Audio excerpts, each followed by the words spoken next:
Hi everyone and welcome to Behind the Numbers. My name is Dave Bookbinder. I'm a Managing Director at B. Riley Advisory Services. I'm also the author of the new ROI, Return on Individuals. And welcome to the show where we dig deeper to understand what really matters most in business. Today's topic of conversation is about dismantling dysfunction in organizations. And I'm pleased to welcome Dr. Ann Dranitsaris and Heather Dranitsaris-Hilliard, who are the founders of Caliber Leadership Systems. And Heather, thank you for joining us today. Welcome. Thank you. So excited to be here. Why don't you tell the audience a little bit about yourselves and then we'll get started. So Ann and I have been working together for almost 25 years with a sort of special focus in on organizations and leaders, and our core specialty is around dysfunction in organizations and in leadership. And we work with our clients to help them put in the systems and the behaviors that are really necessary to support their organizations to be successful. And each of us has come from a very different background relative to our education and experience. Myself coming up as a psychotherapist and a leadership coach, branching out into Heather's area of expertise, which is in the organizational systems and structure. And Heather, you can say a bit more about your background in that. So I have more of a leaning towards business, and that was what I studied when I was in university, and I went into consulting with an aim to help organizations to achieve their potential. So much more of that in what is traditionally thought of as sort of management consulting and strategic consulting type of work, which I blended with Ann's behavioral expertise to do the kind of work we do with our clients today. Great. And we were relatively first to market in our approach, given that back in the mid to late 80s, going into an organization and talking about emotions and talking about employee engagement and creating an environment in which employees feel valued and having leaders even recognize the impact of their personality and behavior on performance, it really was in its infancy. And starting out as a leadership coach, I was really motivated to go from psychotherapy, where people were coming complaining about their leaders, and so decided to go into that direction to help leaders be more effective with their people. Let's jump in by defining it, okay, if we could, please. What is dysfunction and what causes it inside organizations? Dysfunction, we often think about as dysfunction as sort of one of the norms in life, right? Because as soon as whenever you have the opportunity for function or for things to be functional, you have the opportunity for things to be dysfunctional. In the organizational context or from a leadership perspective, when we talk about dysfunction, it's where the behavior of the individuals that are in that ecosystem, it isn't working in alignment with what it is that the business and the people actually need. And so we talk about all of the different types of dysfunction, and there are many in organizational life and from a leadership perspective, but really it's a set of behaviors and patterns and habits that are played out in the organizational context that leads to things not functioning the way they need to be functioning. And much of the work that Heather and I do is customized to meet the needs of the organization, because we don't come with a model of this is the functional model that leaders need to use or organizations need to create, because each culture is different. The values of the leaders, the work product, how people need to work, it's all very different. And so dysfunction in one organization might be normal functioning in another.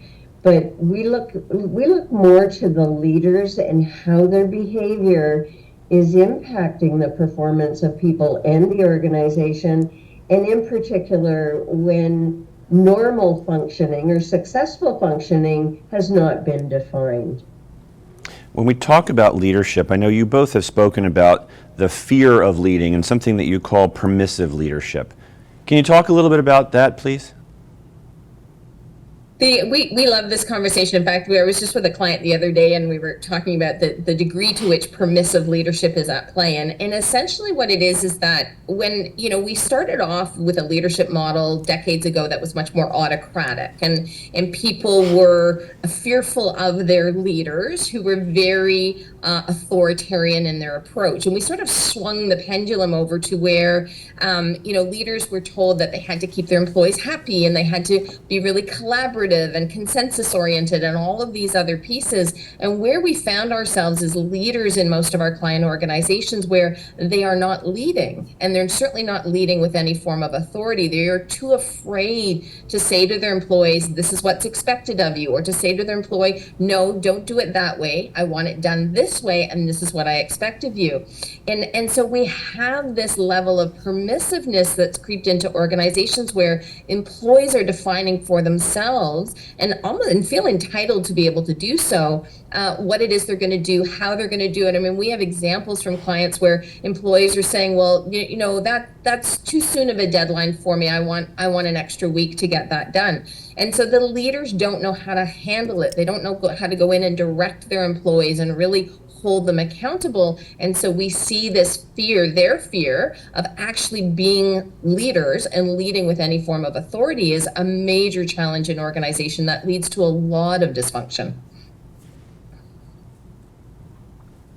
Anne, anything you wanted to add to that? Yeah, just to add to that in a marketplace right now and where we are, and I think in the United States as well, where the absence of skilled employees for particular roles, and the fear that if the leader, manager, they're not nice to their employees, or they're too directive, or they don't give the employees enough freedom to do things their own way, the employee's going to leave. And that's one of the biggest fears that we find our leaders struggle with, and they really believe it. It's not that they actually have a lot of experience with saying to an employee, for example, I've asked you to get this report in without errors. I noticed 5 errors. Please correct it and do it again. Like just simple feedback like that. They're afraid that if they say that, the employee will say, you can't talk to me like that. I'm leaving.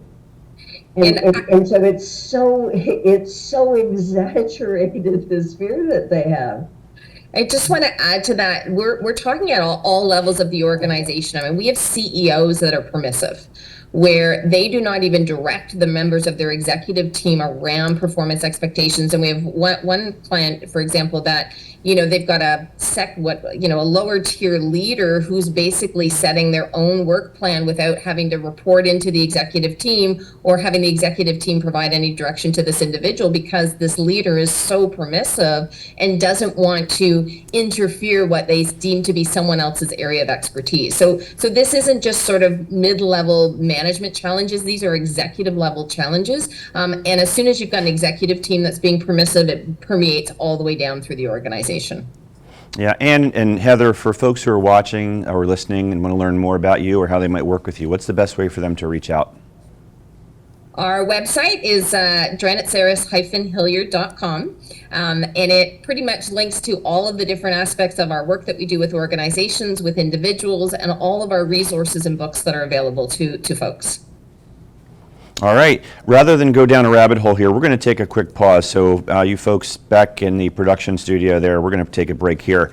For you watching and listening, don't go anywhere. We'll be right back on Behind the Numbers after this quick break.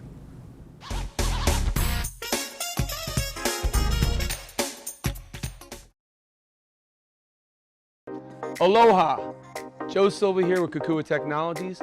I'm excited to see you on Tuesdays on Morning Coffee for our tech tips.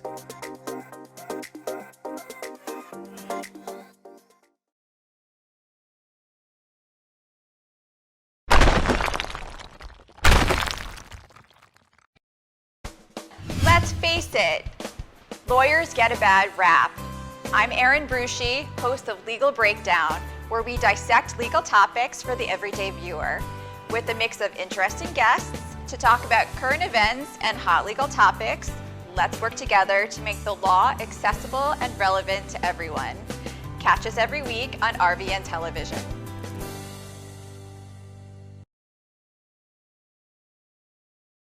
A stroke can be easy to detect. A loved one can't speak, perhaps they can't move. But there's another sign of a stroke that many of us can't see. It's called spatial neglect, and it can occur during or after a stroke, causing distorted visual movements. Fortunately, there's a solution by using optical prism technology during rehabilitation. If you or a loved one have experienced a stroke, ask your doctor about spatial neglect. Spatial neglect. See the whole picture at kesslerfoundation.org. Are you part of the Great Resignation? Are you a business owner that would like to diversify your business holdings? Have you always had an entrepreneurial itch but did not have a concept to get you started? Milestone Franchising represents over 500 franchise concepts across 30 industries. Concepts range from $20,000 to $6 million, and they can be home-based, office-based, mobile, or brick and mortar. We guide you through the process to select which concept is best for you based upon your core competencies, your interests, and your financials. Milestone Franchising is part of the International Franchise Professionals Group, IFPG, and will bring a host of resources to assist you in your quest for business ownership. When you work with a certified franchise consultant, you gain access to a professional process that helps you succeed in your search for the right placement. Finding the best placement for you within the franchising world of 4,000 concepts is the objective. Matching your skills and goals with a culture that fits you best is the priority. For a free consultation, visit our website at milestonefranchising.com. Milestone Franchising is here to lead you in a new direction.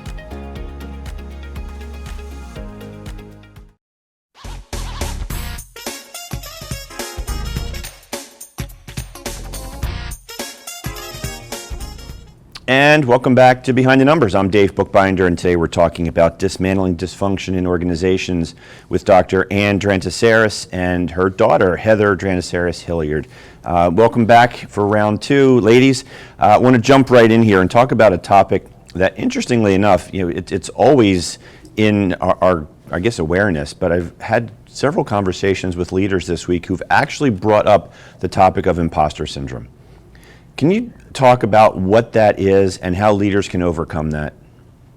Well, in this, it's a very complex subject, and most of the time it's approached in a superficial fashion, like I have the imposter syndrome, or I have to get rid of it, or I have to, I can't do this because I feel like an imposter, and people are really focusing on those symptoms. But essentially and simplistically, as we develop a coping persona, as it were. And when leaders in particular are operating from the idea of I'm trying to be an ideal leader or a great leader, they're actually not focusing on developing up themselves. And so they put on a persona or a mask, something that they put out to the world to hide their underlying insecurity.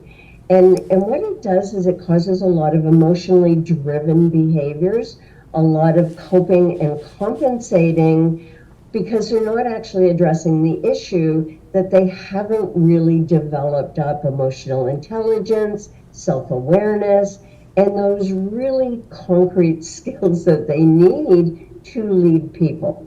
While they may be exceptional at leading their function and leading the business, which is more left brain driven, the people side of leadership causes them to go into that persona to try and be permissive, as Heather was saying, that, that nice guy, letting people do whatever, or just being really autocratic and doing things as my way or the highway. So really underlying it is this undeveloped person that needs to be attended to and isn't, because they're way too busy just trying to cope. But client that I was working with, that I'm working with right now, and she's a great example of this, and we talk a lot about her imposter syndrome and how it plays out. But one of the things that's most telling, I think, is those folks in leadership roles that have it is they tell themselves stories, right? And so their brain tricks them by saying things like, who are you to do this? You don't have enough experience. They're more of an expert, or, someone else must know how to do this better than I do. And so because they've got these automatic negative thoughts that are very unhelpful for them, sort of running in the background in their brain, and they haven't, as Anne said, learned that sort of level of self-awareness to look at that thought and say, am I being objective here? Is this a subjective? Is this a voice from the past that I'm bringing into the present, so that they can actually work to move out of it? Because it's incredibly paralyzing. As Anne says, we see it play out in terms of how they adapt their behavior. And for this one particular client, as she goes into a place of paralysis, if she doesn't think she has the perfect answer or the perfect solution, or she can't find it somewhere else out there for someone to what to do, it's like she stops herself from leading in her own business and in her own role. And that's the challenge. And that's why a lot of the work we do with our clients is from a development perspective, is helping them to work through and develop up those skills that are so fundamental in order to move them out of the imposter syndrome. Yeah, and when we talk about leadership, it's not just about getting your teams to do things, and it's certainly not just about being liked. You talk about something that's called the developing of the followership of employees. Why don't you share that with our audience? Well, it really connects to what Heather was saying earlier about where we've come from in terms of the evolution of how leaders lead in business. And prior to our generation, or this current generation of how people lead, it was autocratic. People expected their employees, leaders expected their employees to follow them. It wasn't something they ever felt they needed to cultivate in people. And now with employees coming with different expectations, and of course, more of that sense of entitlement, that they're entitled to do things their own way, they may not have learned how to follow. And leaders aren't really recognizing that is something that is teachable. It's something that if they recognize the employee isn't following directions, they flag it as a competency for development, as opposed to getting upset with the person for not doing it right, or not following, or being entitled and wanting to do things their own way. And so when we look at it objectively, when we look at followership as something that isn't naturally cultivated in our young people anymore in the educational system or in parenting, then leaders have to step up and take responsibility for ensuring that their employees know how to follow. And sometimes we start with really simple things with the leaders, like saying to them, before an employee gets to tell you how to do it differently, they have to master the way that you do it today. Because that's a really common one there where we see it builds in entitlement pretty quickly, where the leaders are allowing brand new employees coming in and I don't want to do it like this, or I don't want to take notes when I come to a meeting. That's not the way I do things. And the leader's allowing it, as opposed to saying, no, my way first, you follow my way, my direction. And then after you've been in the role for 60 days or 90 days and you've demonstrated mastery, then we can talk about some of your ideas for improvement. So it's not a big undertaking to do it. It's in some of these simple things that leaders can start to do right away. And even having that conversation of, I gave you specific direction and you didn't follow it. What made you think you didn't have to follow my direction? We use that one a lot. And we do talk about insubordination, which was a term I know when I first started working, it was grounds for dismissal. And leaders have forgotten about the fact that when an employee flat out refuses to follow your direction, that is insubordination, and you need to manage that from a performance perspective. Yeah, I mean, these are tough things for leaders, especially new managers who are coming into roles and don't have practical experience, because what you're talking about could be perceived as being rigid, right? Oh, my boss told me that I can't do it this way. I don't understand it. So that's a tough conversation to have for sure. So good advice. Anne and Heather, for folks who might want to connect with you, or I know that you've authored 3 books and another one on the way. If they'd like to get a copy of any of those or all of those, how can they find you?